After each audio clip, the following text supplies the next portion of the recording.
Bismillahirrahmanirrahim. Assalamualaikum warahmatullahi wabarakatuh. Hari ini kita masuk tajuk yang terakhir, iaitu kebarangkalian. Apa yang kita akan belajar dalam tajuk kebarangkalian?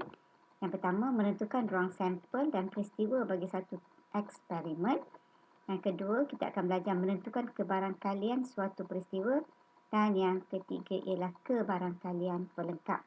Pertama sekali, kita hendak mengenal pasti apa itu kebarangkalian. Kebarangkalian ialah ukuran kemungkinan berlakunya sesuatu peristiwa. Kebarangkalian, kekerapan berlakunya suatu peristiwa bahagi dengan bilangan cubaan. Ini kita terang apa itu peristiwa dan sebagainya. Kenal dulu. So, apa itu ruang sampel? Ruang sampel ialah set semua kesudahan yang mungkin bagi suatu eksperimen. Contoh, melambung sebuah dadu. Kalau kita lambung sebuah dadu, kita akan nampak nombor 1, 2, 3, 4, 5 dan 6. Itu je kemungkinan yang kita dapat. Kemungkinan yang kita dapat tu namanya ialah kesudahan yang mungkin. Kesudahan yang mungkin ini kalau kita tulis, kita namakan dia sebagai ruang sampel. Jadi ruang sampel apabila kita melambung sesuatu dadu ialah ruang sampelnya ialah 1, 2, 3, 4, 5, 6. Seterusnya, cikgu bagi contoh lagi sekali. Melambung duit shilling. Apa yang kita boleh dapat kalau kita melambung duit shilling? Kita boleh dapat kepala dan ekor. Kepala dan ekor ini kita namakan sebagai ruang sampel. Ruang sampel apabila melambung duit shilling ialah kepala dan ekor. Jadi, apakah kemungkinan mendapat kepala? Kemungkinan untuk mendapat kepala ialah 1 kepala, 1 ekor, 1 lagi kan? Jadi, kemungkinan untuk mendapat kepala ialah 1 daripada berapa dalam ruang sampel ni? Ada 2 elemen. Kalau ada 2 elemen, jadi untuk mendapat kepala ialah 1 daripada 2. 1 daripada 2, kita tulis 1/2. Ini namanya ialah kebarangkalian mendapat kepala apabila melambung duit shilling. Tengok contoh lagi Menentukan ruang sampel satu uji kaji yang mempunyai hasil yang sama. Okey, kita tengok. Ada satu kad putar. Satu kad putar. Kalau kita putar, anak panah ni, bila dia berhenti nanti, anak panah ni akan berhenti pada huruf-huruf tertentu. Jadi, apakah kemungkinan yang kita boleh dapat kalau kita putarkan kad putar kita? Setiap kad ni kita tulis B-U-R-N. Setiap kali kita putar, kebarangkalian yang kita boleh dapat mungkin B, mungkin U, mungkin R, mungkin N. Ini kita namakan dia sebagai ruang sampel. Apa ruang sampel dia? B-U-R-N. Ruang sampel.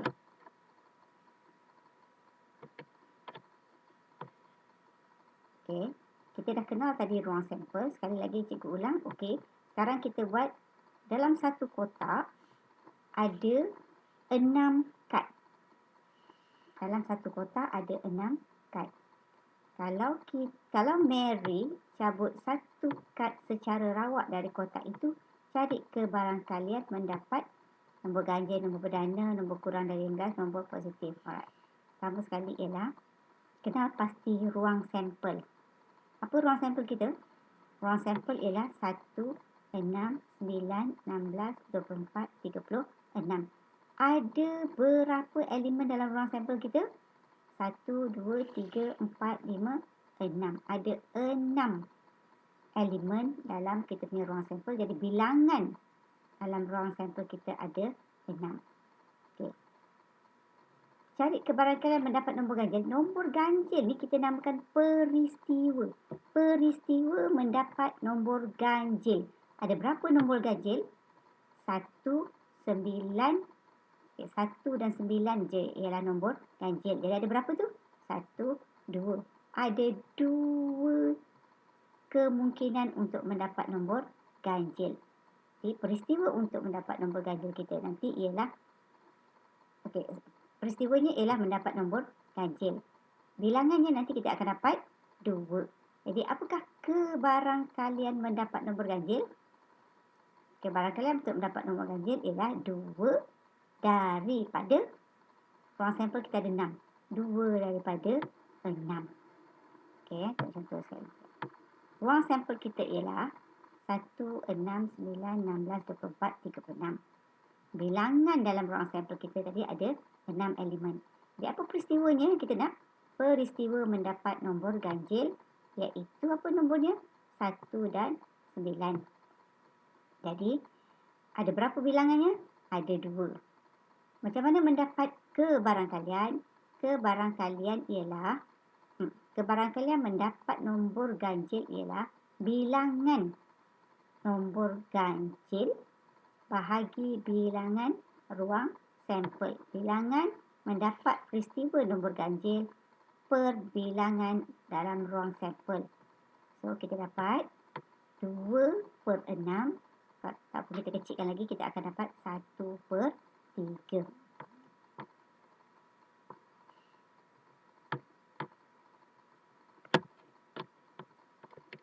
Okay. Apa lagi tadi soalannya? Peristiwa mendapat nombor perdana. K, peristiwa mendapat nombor perdana. Jadi berapa kebarangkalian untuk mendapat nombor perdana? Untuk mendapat nombor perdana ialah bilangan peristiwa mendapat nombor perdana bahagi dengan bilangan ruang sampel. Bilangan elemen dalam ruang sampel. Bilangan mendapat nombor perdana, ada nombor perdana tak? 1, 6, 9, 6, 4, 5, tak ada nombor perdana.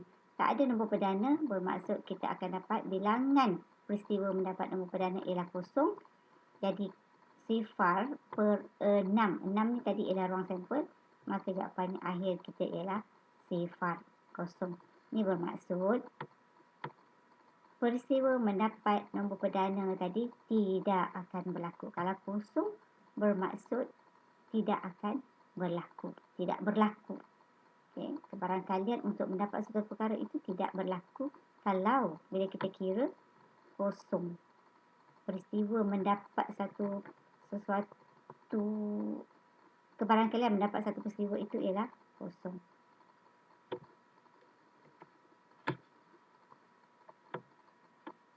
Okay, apa lagi peristiwa yang kena kita tadi? Peristiwa mendapat nombor kurang dari 15.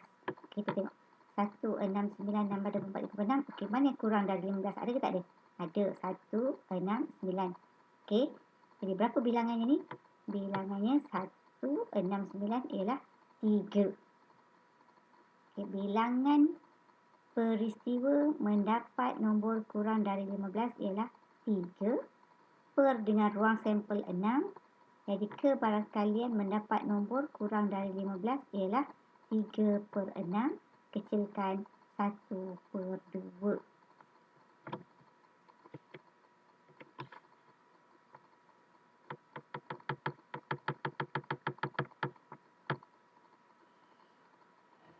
Okay, peristiwa seterusnya. Peristiwa mendapat nombor positif. Peristiwa mendapat nombor positif. Okey, tengok nombornya. 1, 6, 9, 16, 24, 36. Semua ni ialah positif. Kalau semua positif bermaksud peristiwanya nanti bilangannya ada berapa? 6. Peristiwa mendapat nombor positif, bilangannya ada 6. Ruang sampel tadi berapa? Ruang sampel pun 6. Jadi apa kebarangkalian mendapat nombor positif? 6 per 6 sama dengan 1. Apa maksud 1? 1 bermaksud peristiwa mendapat nombor positif nanti pasti akan berlaku. Okey. Okey. Habis dah. Untuk bahagian yang pertama, kebarangkalian suatu peristiwa. Okey, penyelesaian masalah kita tak contoh. Sebuah kilang menghasilkan mentol untuk pasaran tempatan. Bahagian pengawalan kualiti mengambil sebanyak 2,500 mentol secara rawak setiap hari untuk diperiksa kualitinya.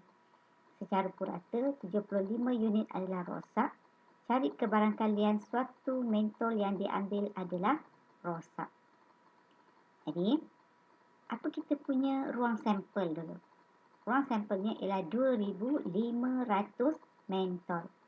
Apa peristiwa yang dia nak? Mendapat mentol yang rosak. Okey, berapa mentol yang rosak? 75 unit. Okey, jadi kebarangkalian mendapat mentol yang rosak ialah 75 per dengan 2,500 sama dengan 3/100. Dalam kebarangkalian, kita telah mempelajari apa itu ruang sampel. Kita juga telah mempelajari peristiwa dan menulis bagaimana untuk mencari kebarangkalian. Sekarang kita sambung lagi dengan kebarangkalian pelengkap. Apa itu kebarangkalian pelengkap suatu peristiwa? Okay, pelengkap bagi suatu peristiwa A ialah set semua kesudahan dalam ruang sampel yang tidak termasuk dalam kesudahan dalam peristiwa A. Ditulis sebagai A pelengkap. Maksudnya, ingat tak kalau kita belajar dalam tajuk set? Set pelengkap. Kalau set pinggan mangkuk, kita dah ada pinggan. Yang tak cukup ni apa? Mangkuk. Contoh. Jadi macam tu juga pelengkap bagi suatu peristiwa. Kalau peristiwa A, pelengkapnya ialah A calik ni. A calik ni ialah A pelengkap. Kita tengok lagi seterusnya. Baik, kita tengok contoh ya. Sekarang kita ada sebuah beg mengandungi kad di mana setiapnya dilabel dengan huruf dari perkataan probability. Okay, probability. Satu kad diambil dari beg, nyatakan pelengkap bagi C. Di mana C ialah peristiwa mengambil huruf konsonan. Okay, pertama sekali kita kena pasti kita punya ruang sampel. Ruang sampel kita ialah PROBABILITY. Okay. Peristiwa mengambil huruf konsonan. Okay, apa huruf-huruf konsonan yang ada dalam probability? P, R, B, B, L, T, Y. Okay, itu ialah huruf-huruf konsonan. Peristiwa yang disebut. Tetapi dia nak apa? Pelengkap bagi peristiwa C. Apakah pelengkap bagi konsonan? Pelengkap bagi konsonan ialah vokal. Apakah huruf-huruf vokal yang kita nampak kat sini? O, A, I. Okey. Dalam kita punya ruang sampel tadi, PROBABILITY, ada berapa bilangannya? Ada 1, 2, 3, 4, 5, 6, 7, 8, 9, 10, 11. Ada 11. Dalam ruang sampel kita ada 11 elemen. Dalam huruf konsonan 1, 2, 3, 4, 5, 6, 7. Huruf konsonan ada 7. Itu ialah peristiwa C.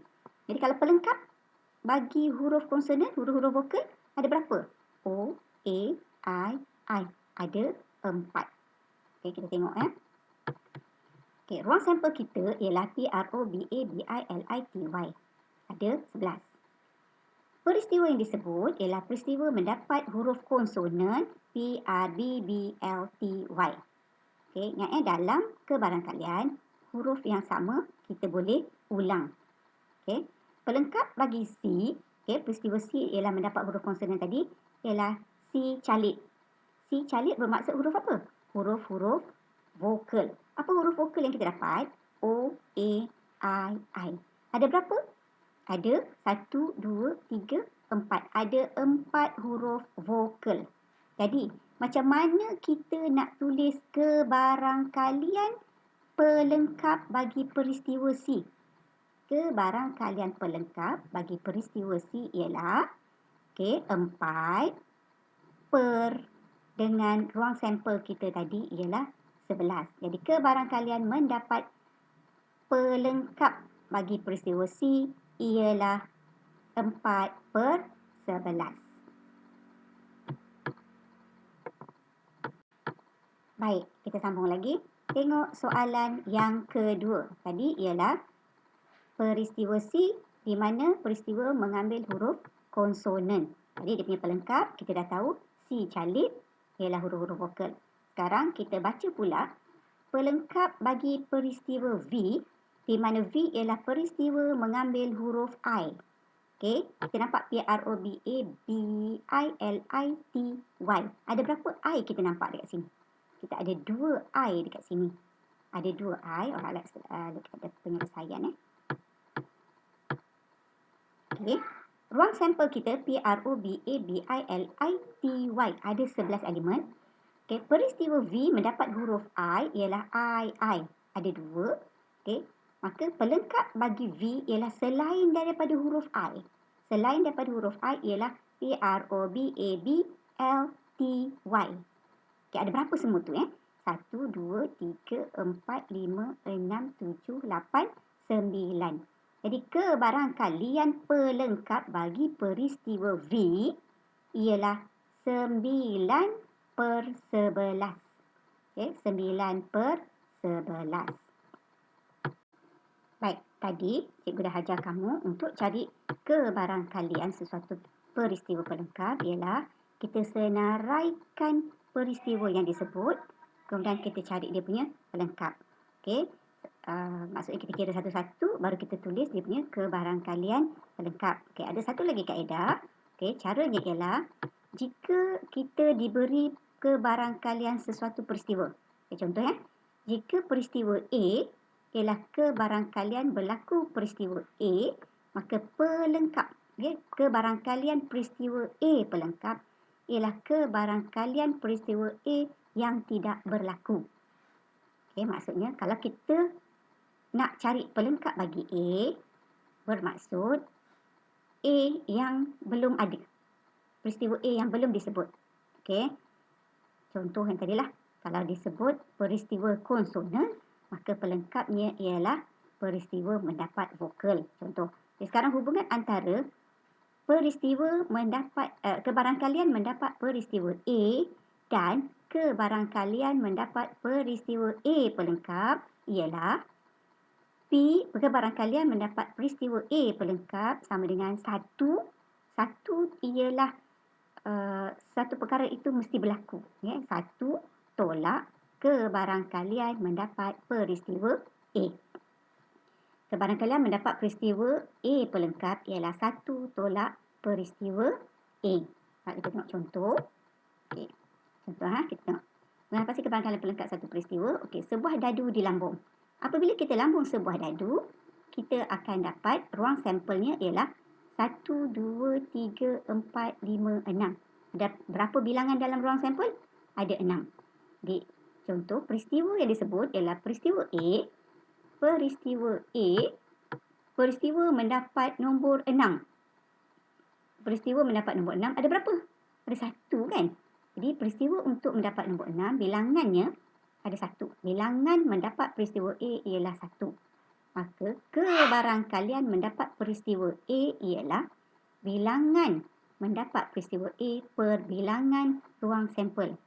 Mendapat peristiwa A tadi ialah 1. Dalam ruang sampel ada 6.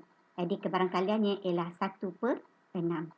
Jadi kalau A pelengkapnya apa pula? Peristiwa tidak mendapat nombor 6. Ada berapa yang tidak nombor 6? 1, 2, 3, 4, 5. Jadi ada berapa? Ada 5. Jadi A pelengkap ialah 1, 2, 3, 4, 5. Bilangan peristiwa A pelengkap ialah 5. Maka kebarangkalian mendapat peristiwa A pelengkap ialah bilangan peristiwa A pelengkap per bilangan ruang sampel iaitu 5/6. Boleh juga ditulis sebagai 1 tolak peristiwa A. Peristiwa A 1/6. Jadi 1 tolak 1/6 dapatlah juga 5/6. Baik, kita tengok contoh lain lagi Sebuah beg mengandungi bola-bola dengan berbagai warna. Kebarangkalian mencabut warna merah dari beg ialah 5/12. Kebarangkalian mencabut warna merah dari beg ialah 5/12. Cari kebarangkalian mencabut bola yang bukan merah. Okey, kalau warna merah 5/12. Jadi kebarangkalian mencabut bola yang bukan merah bermaksud ialah merah pelengkap. Selain daripada merah bermaksud merah pelengkap. Okey, kita tengok dia punya penyelesaian ya. Okey. Peristiwa A mencabut bola merah. A pelengkap ialah mencabut bola bukan merah. Peristiwa A 5/12. Kalau peristiwa A pelengkap ialah 1 tolak 5/12 iaitu 7/12. Peristiwa mendapat A pelengkap ataupun peristiwa mendapat bola bukan merah ialah 7/12. Alright, kita tengok soalan yang kedua. Jika ada 14 bola yang bukan merah, cari jumlah bilangan bola di dalam beg. Okay, dalam beg tu ada berapa bola? Kalau yang bukan merah ada 14.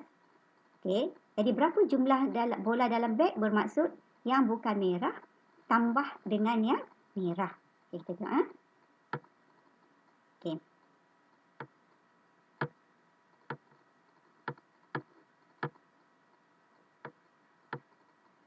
Mencabut bola merah ialah 5/12. Okey.